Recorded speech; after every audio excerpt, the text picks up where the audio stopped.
El programa y el placer de estar con Fronteras Paralelas, y ahora ya sabéis que cada martes pues tendréis Fronteras Paralelas, pero bueno, hoy es nuestro último programa de Fronteras Paralelas, pero digo último programa porque retomaremos en septiembre, pero lo que queríamos hacer es que la semana pasada estuvimos aquí con Gabriel y esta semana le volvemos a tener, pero mejor acompañado todavía. Muy buenas, Gabriel. Muy buenas, muchas gracias otra vez por invitarnos aquí a este gran programa. Bueno, he hecho una pequeña entradilla para la gente que nos está viendo, diciendo que has estado aquí la semana pasada, que hoy vienes acompañados. ¿A quién nos traes? Pues muy bien, sí, como estás comentando, traigo a un gran investigador, amigo y director del programa del Sótano Sellado, Daniel Valverde, que va a ser pues el acompañante, el primero o segundo de a bordo del BIS que vamos a tener en Fronteras Paralelas a partir de septiembre, como bien estás comentando. Es otro investigador que lleva muchos años de trayectoria detrás de esa búsqueda de desvelar los misterios y los enigmas, y desde luego, aparte de eso, pues tiene una capacidad plástica a la hora de elaborar los programas de radio y de los vídeos, etcétera, que vamos, no tiene parangón, por lo menos conocido para mí.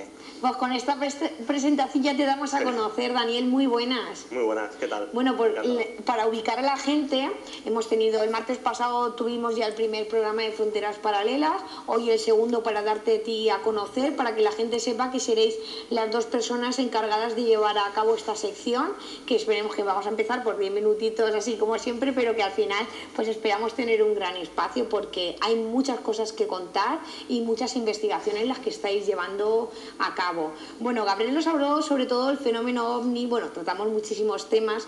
¿Tú tienes algún fenómeno o alguno especial que diga, bueno, es que a mí me encanta este tema? Bueno, a mí he de confesar que el fenómeno OVNI también me gusta, siempre me ha gustado, ¿no? De hecho, es un poco, yo creo, el fenómeno con el que todos, digamos, nos fascinamos, ¿no? Al principio, pues cuando toda esta fenomenología estaba en la pubertad, ¿no? Pues hace 20 años, ¿no? Aproximadamente, 20-30 años, cuando el fenómeno, toda esta fenomenología se empieza a hablar, ¿no? Aquí en España, de la mano de los grandes referentes, ¿no? Como el profesor Fernando Jiménez del Oso, Germán de Argumosa, Juan José Benítez, Marhuenda, Luis Jiménez Marhuenda. Y bueno, de alguna manera, pues sí, el fenómeno OVNI es, de alguna manera, pues yo creo que el gran misterio, ¿no? Por resolver, y que tiene muchísimas implicaciones. Aparte del fenómeno OVNI, pues a mí, desde siempre me ha fascinado el tema de la criptozoología, ¿no? De todos esos seres críptidos que aún no han sido, pues de alguna manera, catalogados por la zoología ortodoxa oficial, pero que cuando uno se molesta, y a veces es el problema, que los científicos, la ciencia en general, dogmática, que está situada allí, ¿no? En el Olimpo de los dioses, ¿no? Parece, pues no se molesta en investigar estos casos.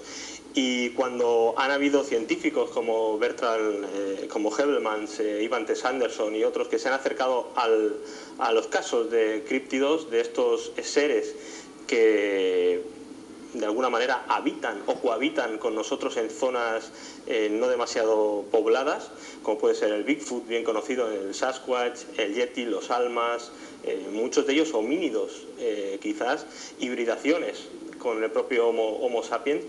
Pues cuando uno se acerca a este mundo fascinante de críptidos, la verdad es que, por ejemplo, para que la gente sepa de lo que hablamos, el propio monstruo del lago Ness sería otro críptido, ¿no? Un animal criptozoológico que no ha sido aún catalogado. Y hay que decir, y Gabriel lo sabe muy bien, que muchas veces parte de estos críptidos o seres que se creían legendarios, eran historietas de marineros borrachos, ¿no? Como el propio Kraken, pues luego con el paso del tiempo se ha visto que tiene un fundamento real, que se basaban, por ejemplo, en los avistamientos en superficie del propio calamar gigante, que hasta hace poco también era considerado como un ser mítico, hasta que un equipo de japoneses logra las primeras fotografías en vida a cierta profundidad del calamar gigante, ¿no? Podríamos estar hablando también del celacanto, ¿no? Un pez prácticamente prehistórico, ¿no? Que vivió hace 200 millones de años y que se creía extinto pues desde que cayó el meteorito prácticamente, ¿no? El propio Avemoa. Es decir, hay muchos seres que poco a poco han ido engrosando las listas de la zoología oficial y dejando de formar parte de ese abanico, ¿no? De ese catálogo de seres criptozoológicos que es auténticamente fascinante. Bueno, ¿dónde nace? Porque Gabriel ya nos contó la semana pasada, pues de dónde le viene a él pues esta ilusión o este mundillo. ¿A ti de dónde te nace esa curiosidad? ¿Cuándo te adentras en el mundo de la investigación y en estos fenómenos? Pues desde muy pequeño, por aquellas casualidades de la vida, ¿no? O causalidades, pues yo tenía en las estanterías de mi casa, del comedor, mi padre tenía una colección del profesor Jiménez del Oso. Los libros aquellos negros famosos de la Biblioteca del Misterio, de los temas ocultos, creo que se llamaba, Biblioteca de los Temas Ocultos, y eran libros, fascículos, que formaban parte de una colección, y en ellos se hablaba pues de todos estos temas, ¿no? Eran monográficos de cada uno de estos temas, ¿no? Y entonces yo recuerdo que por las noches, cuando no estaban mis padres generalmente, porque yo era muy pequeño, pues cogía los libros y me fascinaba, ¿no? Todo aquello, lo que leía, porque era algo tan alejado de lo que nos enseñaban en las escuelas, era algo tan alejado de lo que se escuchaba o se veía en la televisión, que uno, pues, de repente te cambiaba el paradigma, ¿no? La percepción de la vida, de las cosas, ¿no? Empezabas a soñar con otros mundos, con otras posibilidades, empezabas a hacerte preguntas existenciales, ¿no? Que yo creo que eso es lo que hoy en día la mayoría de la gente no se hace, ¿no? No se da cuenta que nuestro propósito no es estar aquí y formar parte de una sociedad y consumir, no. Nuestro propósito es mucho más trascendental. Bueno, y la unión con Gabriel, ¿cuándo os conocéis? ¿Cómo lleváis a cabo un programa? Hacéis un programa de radio y me imagino que será el inicio, pero ¿cómo llega ese día? Pues Gabriel. Sí, nada, como estás comentando, el programa de radio es El Sótano Sellado, por emisión por internet, y bueno, y hubo una concatenación de sucesos que nos juntó. Daniel vino aquí a Alicante porque es oriundo de Barcelona, y vamos, y nos conocimos en persona y me invitó a formar parte de los programas de radio de Sótano Sellado, y bueno, y ahí estuvimos, y ahí surgió pues todo lo que es esta gran aventura, ¿no? Este camino que está adentrándonos en estos mundos a veces de ensueño, ¿verdad? Y bueno, y hasta el día de hoy, y vamos a ver si ahora con Fronteras Paralelas pues podemos seguir agradando y transmitiendo a las personas, en este caso los telespectadores, pues todos nuestros conocimientos y nuestros trabajos, que ya les podemos decir que hay un gran trabajo detrás de todo lo que podemos mostrar aquí, ¿verdad? Siempre, todo lo que mostramos aquí siempre va a venir, será pues la conclusión final de un proceso de investigación, por supuesto, pero lo que vamos a hacer es pasar el mail, que creo que es importante, porque Gabriel lo que también vais a intentar es que la gente se pueda poner en contacto con vosotros, que os cuente una historia, un fenómeno que haya pasado, cualquier cosa, y vosotros intentaréis desvelarlo, que eso creo que también la cercanía de que la gente os pueda contar es bueno. Sí, además de que es bueno, es fundamental, o sea... Vuestro trabajo normalmente parte siempre de alguna alerta que da alguien. Por ejemplo, muchas veces, ¿no? Y luego, pues por supuesto que nuestro trabajo no es un trabajo académico en el cual queda como una nebulosa todo, ¿no? Investigamos lo que es procesos de personas anónimas muchas veces que se encuentran ante un fenómeno que desconocen qué está sucediendo en sus viviendas o en su campo, etcétera. Entonces, pues como bien estás diciendo, es muy interesante y casi preferible el tener siempre la capacidad de poder acercar al público a nosotros y nosotros a ellos. Por supuesto, bueno, habéis traído unas cuantas cositas que siempre en esta mesa, cuando lleguéis vosotros, le vamos a tener llenar de cosas.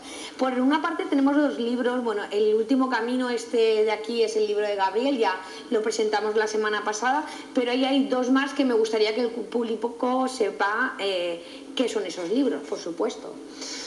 Bueno, pues tenemos, a modo hoy de muestrario, he traído un libro que es un incunable, es un mítico dentro de todos estos temas, que es Recuerdos del futuro, del suizo Erich von Däniken, que es todo un referente en el campo de la arqueoastronomía, ¿no? Él fue uno de los primeros investigadores que bueno, él escribió muchos libros, ¿no? El oro de los dioses y muchos otros más, que todos siguen una solución de continuidad, hablando de lo mismo, ¿no? De que no somos los primeros, como ya hablaba también Peter Colosimo, y que antes de nuestra civilización hubo otras civilizaciones más avanzadas, algunas de ellas que o bien directamente descendieron de las estrellas, o bien civilizaciones que ya estaban aquí en la Tierra, recibieron esos conocimientos, esas instrucciones por parte de esos, entre comillas, dioses instructores que legaron toda una serie de conocimientos para luego desaparecer en la noche de los tiempos. Recuerdos del futuro habla precisamente de eso, ¿no? Y en definitiva, Däniken lo que propone, como en uno de sus últimos libros, que se titula La historia miente, es que debemos de una vez por todas ya alejarnos de tabús, de prejuicios académicos, y debemos de una vez por todas reescribir la historia en base a las evidencias y no pensando que nuestros ancestros y nuestros antepasados eran idiotas mentales. ¿Y el otro? El otro es el gran libro de la criptozoología, de 3 autores canarios, y bueno, pues es un libro donde habla precisamente de lo que he comentado, de todos estos críptidos, de estos seres criptozoológicos, que a veces parecen, ¿no?, caminar a caballo entre la leyenda, ¿no?, como el caso del Bendigo, ¿no?, que muchas veces se asocia al propio Sasquatch o al Bigfoot y no deja de ser un ser legendario, ¿no? Y muchas veces estos seres pues cabalgan, ¿no?, entre la leyenda y la realidad, entre la zoología y ese mundo feérico, ¿no?, de esos seres. Y este libro, bueno, pues es un buen catálogo, un buen resumen de todos esos casos, ¿no?, que van desde seres acuáticos hasta homínidos, como hemos comentado, hasta otro tipo de seres, ¿no?, que habitan y cohabitan o cohabitarían la Tierra, algunos de ellos desde tiempos bueno, pues muy distantes, ¿no?, y algunos no tan lejos como pensamos, por ejemplo en los Pirineos. Cuando lleváis a cabo una investigación me imagino que os encontraréis con muchas piedras por el camino, incluso zancadillas, adredes por supuesto, pero con todas esas investigaciones a lo largo de los años tendréis pues conclusiones evidentes de que queda mucho por descubrir, que seguramente hay que reescribir la historia y que no es todo lo que nos cuentan en los libros que hemos leído, sobre todo.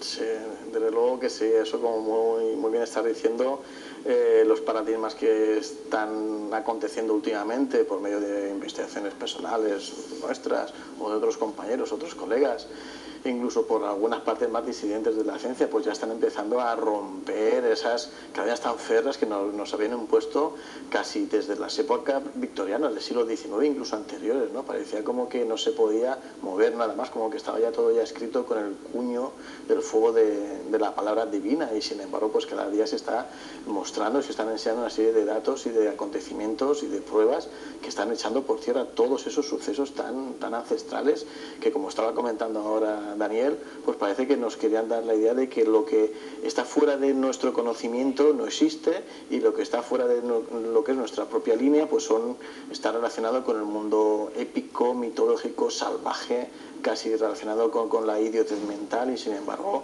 el pasado humano, por ejemplo, es muy rico, tiene una cantidad de información y de flecos que poco a poco se están descubriendo, y de hecho lo estamos comentando la semana pasada sobre En búsqueda de la Edad de Oro, esa civilización madre, que probablemente se va a caer un gran mito relacionado en el cual en el pasado parece ser que eso, que no existía nada más que piedras y 4 hombres primitivos que van con un garrote, y por lo visto hay algo mucho más injurioso que va a traer y va a revolucionar la historia. Sí. Bueno, sin intentar meternos mucho en el tema de las religiones, porque está claro que a lo largo de la evolución de las civilizaciones, igual que han existido millones de civilizaciones, han existido muchísimas religiones. Cada civilización han creído en la suya propia, y siempre ha entorpecido un poco el estudio de la evolución pues del ser humano, la evolución divina, entre comillas. Sí, pero sin embargo, ahora mismo tenemos una cuestión, y es que la ciencia está haciendo ahora mismo ese propio trabajo de evitar que se continúe una investigación abierta. O sea, la ciencia a día de hoy está haciendo lo mismo que hacía en las religiones antiguamente, hace siglos pasados. Y es una incongruencia. Ahora mismo muchas veces existe un dogma de fe académico, científico. Recuerdo ahora mismo un investigador israelí que estaba haciendo unos trabajos sobre los cuasicristales y fue expulsado de las universidades y del laboratorio del cual estaba llevando a cabo esa investigación, porque decían que su teoría de los cuasicristales era absurda y que no cogía dentro de lo que eran los postulados, entre comillas, inamovibles de la ciencia, porque era imposible, no podía existir un cuasicristal. Pues en 2011 recibió un premio Nobel sobre ese trabajo.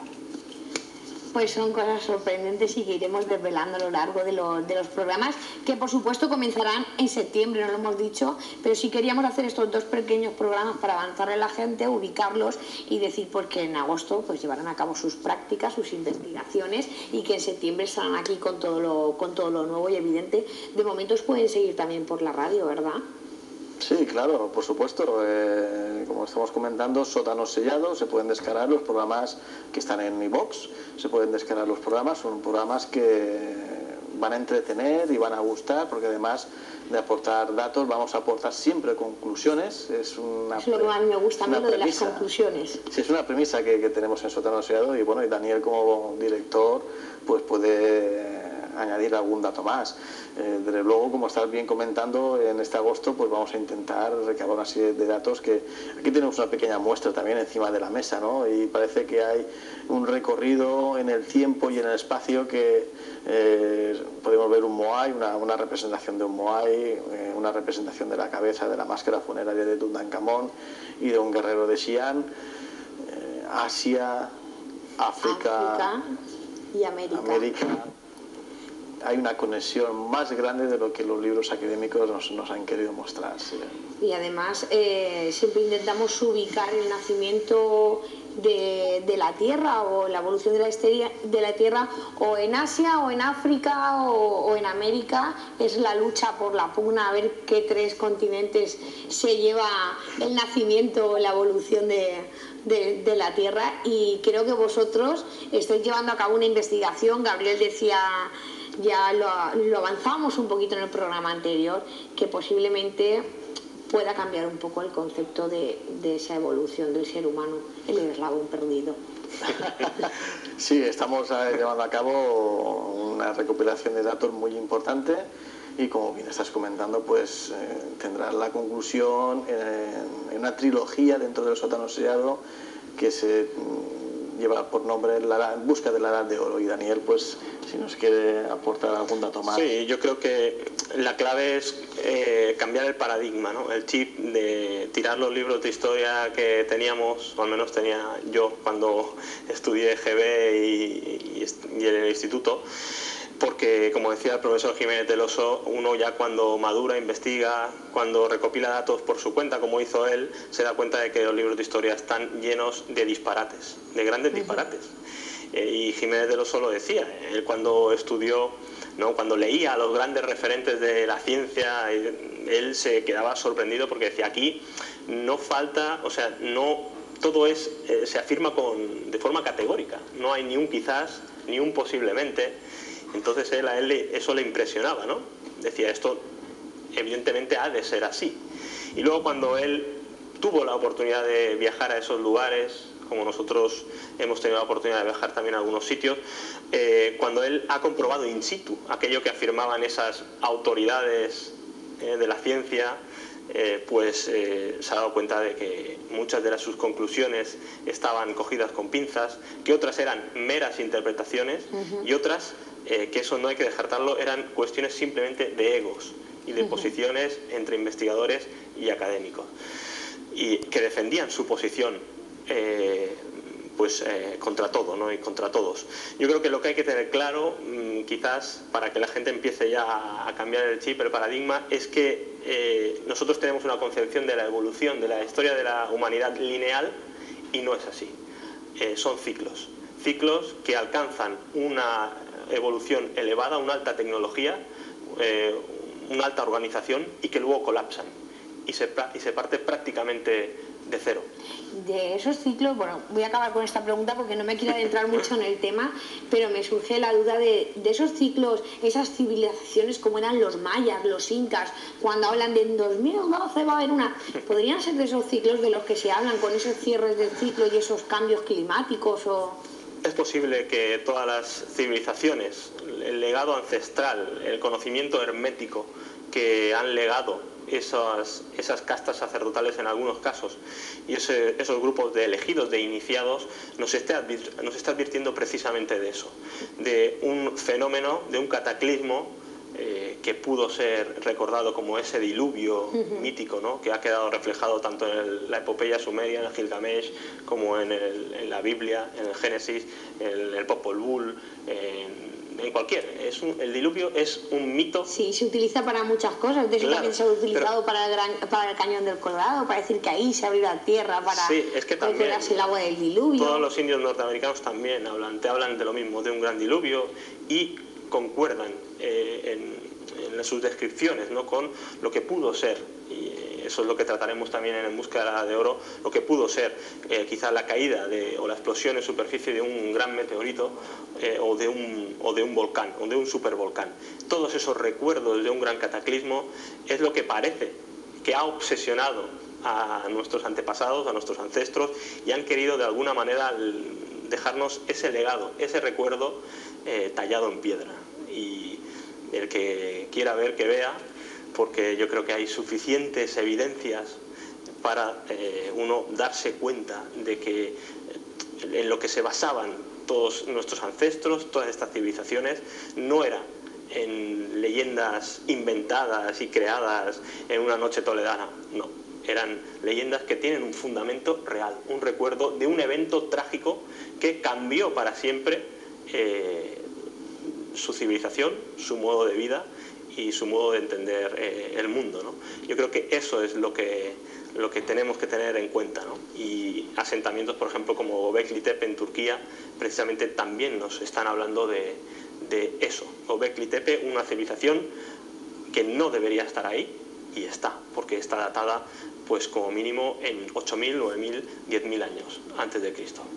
Bueno, pues Daniel, Daniel, muchas gracias por acompañarnos, por avanzarle a la gente que nos está viendo de qué va a ir esta sección y qué es lo que le vamos a dar a esa gente que nos sigue desde casa, y por supuesto recordarles que cualquier duda que tengan o cualquier problema, cualquier cosa que les haya pasado, bueno, si se caen en casa, vayan al médico, no acudan a Daniel y a Gabriel, que la gente igual le da por ahí, pero cualquier cosa que les puede haber pasado en casa y demás, que lo pueden contar con vosotros para llegar a conclusiones, que no gusta siempre decir eso de las conclusiones. Y muchas gracias por acompañarnos y por traernos temas tan interesantes, porque creo que tenemos el poder, pues mínimamente, de educar y cambiar el chip y limpiar un poco los paradigmas que se nos habían dado anteriormente, y pues despejar la mente y estar abiertos a conocer nuevas cosas, ya que nos cambien el concepto de que hemos aprendido en los libros o de nuestros padres. Y que muchas gracias, por supuesto. Muchas gracias nuevamente y esperemos que tengamos una buena andadura ahora en septiembre. Pues nada, yo os espero aquí en septiembre y seguramente los que están en casa también. Me voy a despedir hasta mañana, por supuesto, pero les tengo que dejar con Tots a la playa.